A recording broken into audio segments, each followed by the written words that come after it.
Buhatin mo itong tungtungan mo ha. Buhatin mo.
Please stand.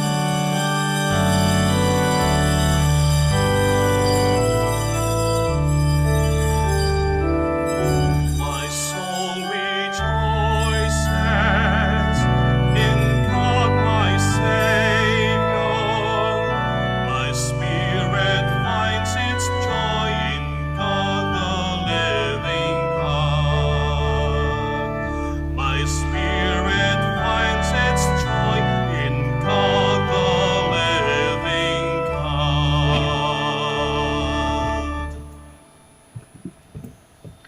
We gather in the name of the Father, and of the Son, and of the Holy Spirit. Amen.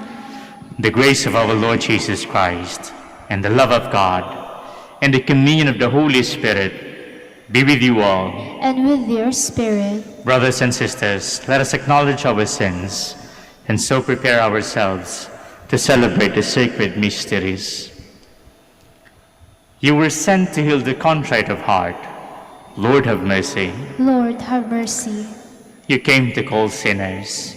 Christ, have mercy. Christ, have mercy. You are seated at the right hand of the Father to intercede for us. Lord, have mercy. Lord, have mercy. May the Almighty God have mercy on us, forgive us our sins, and bring us to everlasting life. Amen. Let us pray. Grant, Lord God, that we, your servants, may rejoice in unfailing health of mind and body, and through the glorious intercession of Blessed Mary, ever Virgin, may we be set free from present sorrow and come to enjoy eternal happiness. Through our Lord Jesus Christ, your Son, who lives and reigns with you in the unity of the Holy Spirit, God, forever and ever. Amen. Please be seated.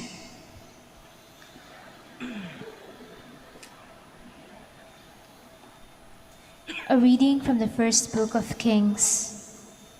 Jeroboam thought to himself, "The kingdom will return to David's house.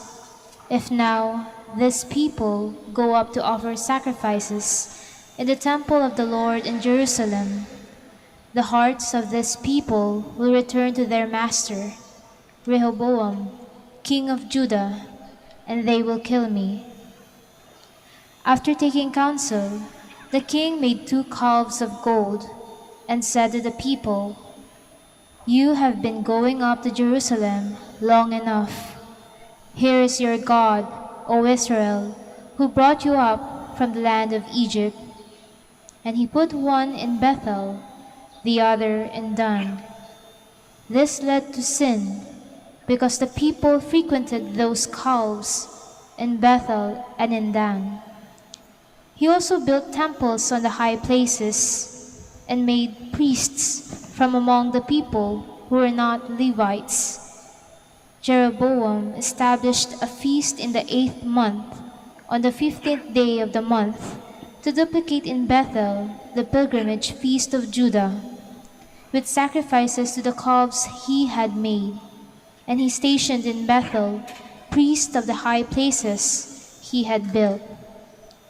Jeroboam did not give up his evil ways after this, but again made priests for the high places from among the common people. Whoever desired it was consecrated and became a priest of the high places. This was a sin on the part of the house of Jeroboam, for which it was to be cut off and destroyed from the earth. The word of the Lord. Thanks be to God. Remember us, O Lord, as you favor your people. Remember us, O Lord, as you favor your people. We have sinned, we and our fathers. We have committed crimes. We have done wrong. Our fathers in Egypt considered not your wonders. Remember us, O Lord, as you favor your people. They made a calf in Horeb and adored a molten image. They exchanged their glory for the image of a grass-eating bullock. Remember us, O Lord, as you favor your people. They forgot the God who had saved them, who had done great deeds in Egypt, wondrous deeds in the land of Ham. terrible things at the Red Sea. Remember us, O Lord, as you favor your people. Please stand. Alleluia, alleluia, alleluia. One does not live on bread alone, but on every word that comes forth from the mouth of God. Alleluia, alleluia, alleluia.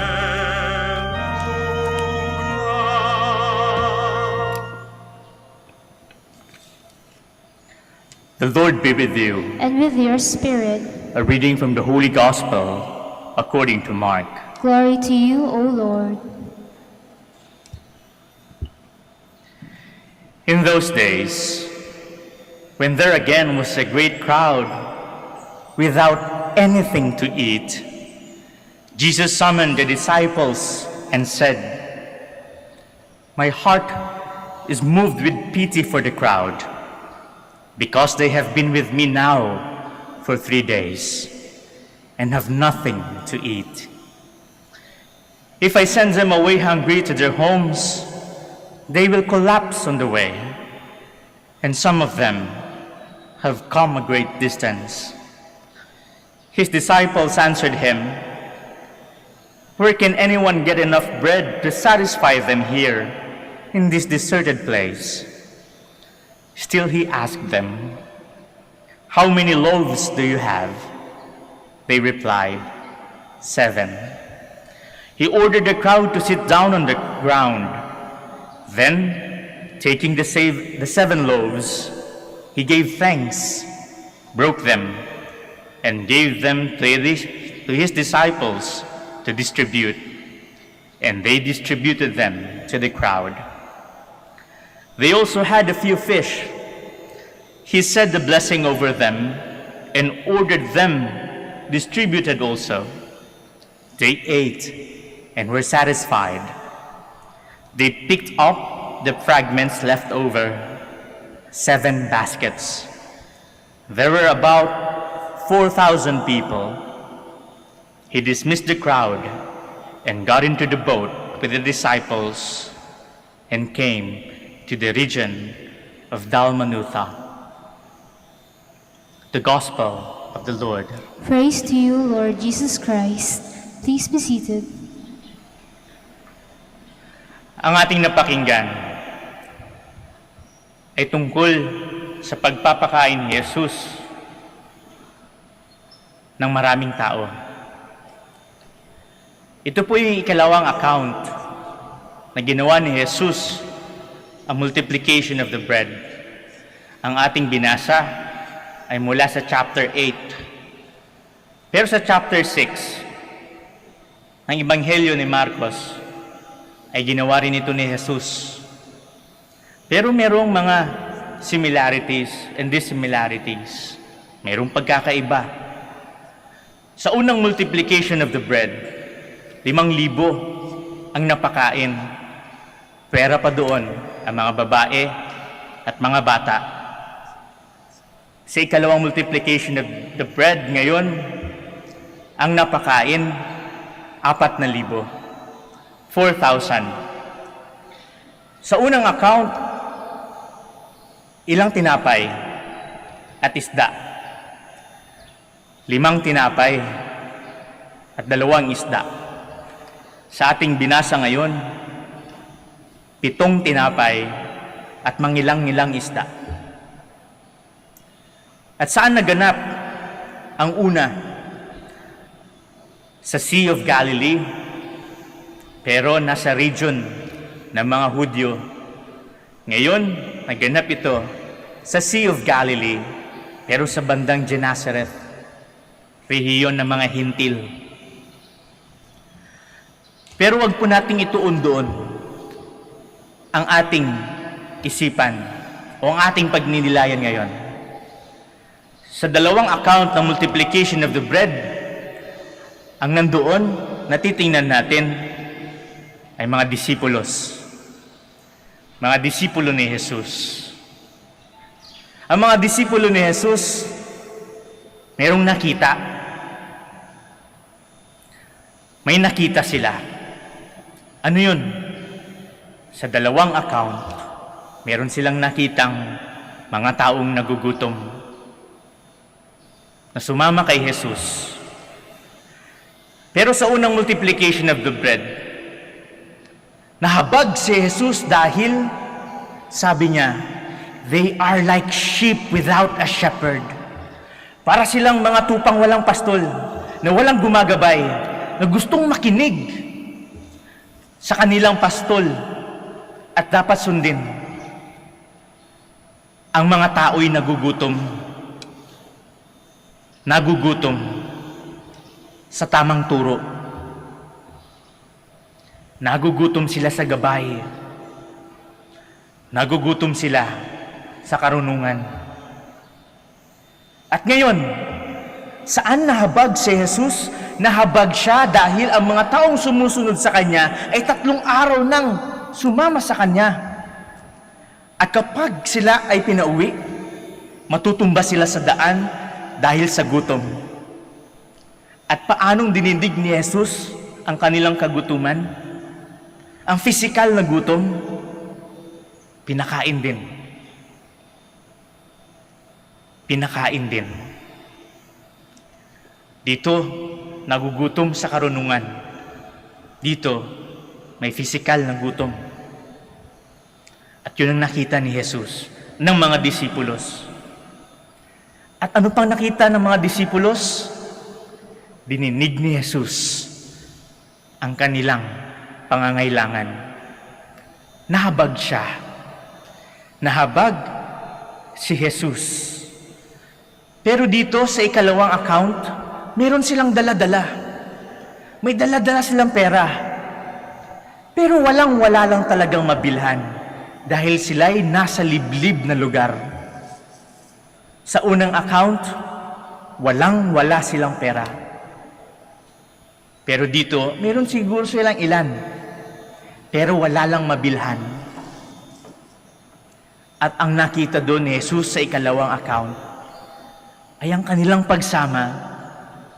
They leave everything behind just to follow Jesus, just to be with Jesus, to listen to Him.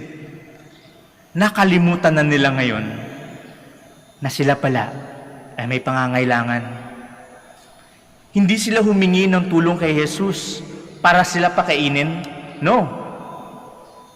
But Jesus saw that they still also need to eat.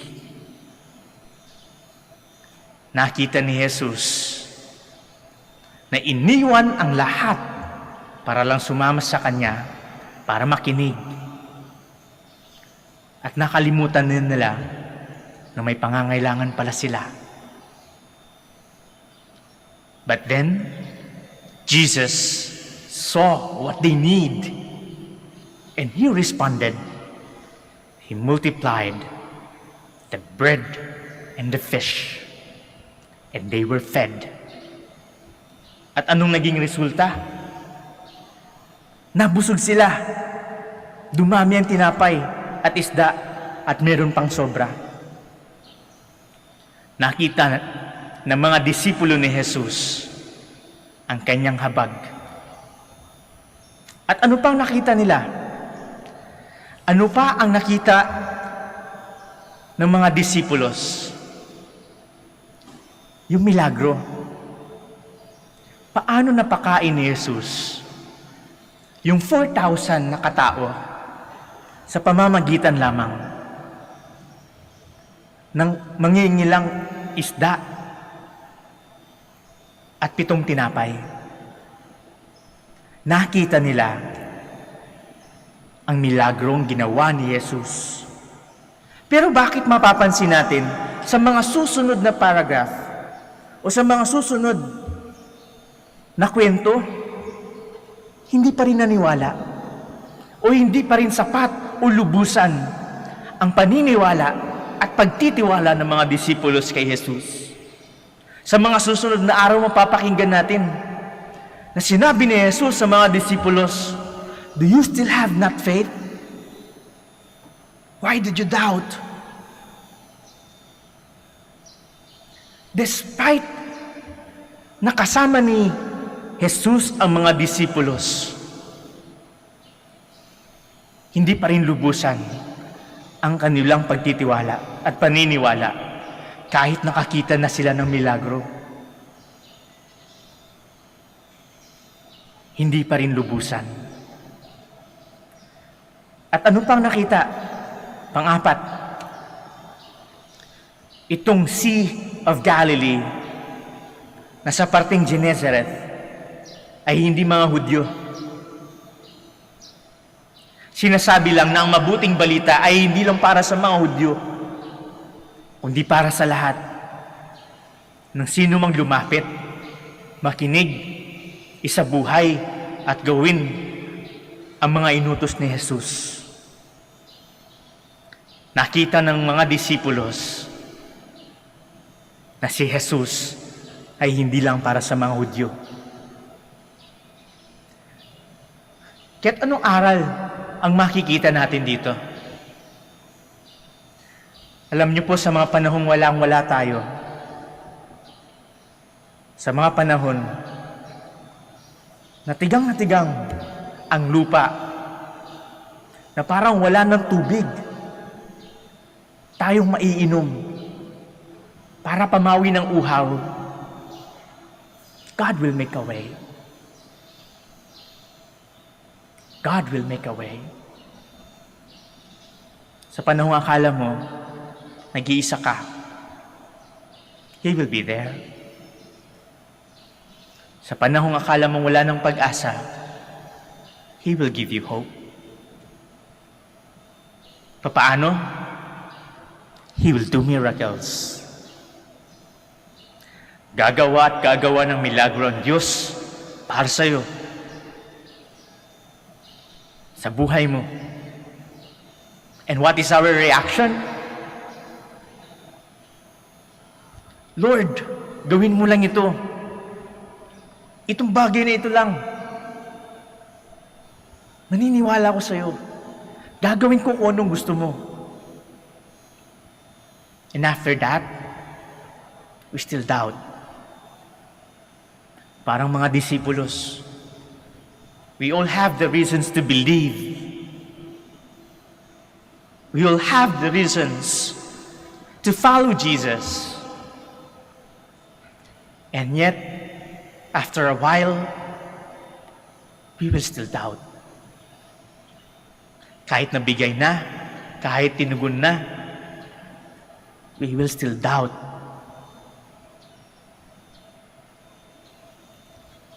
Pero alalahanin mo,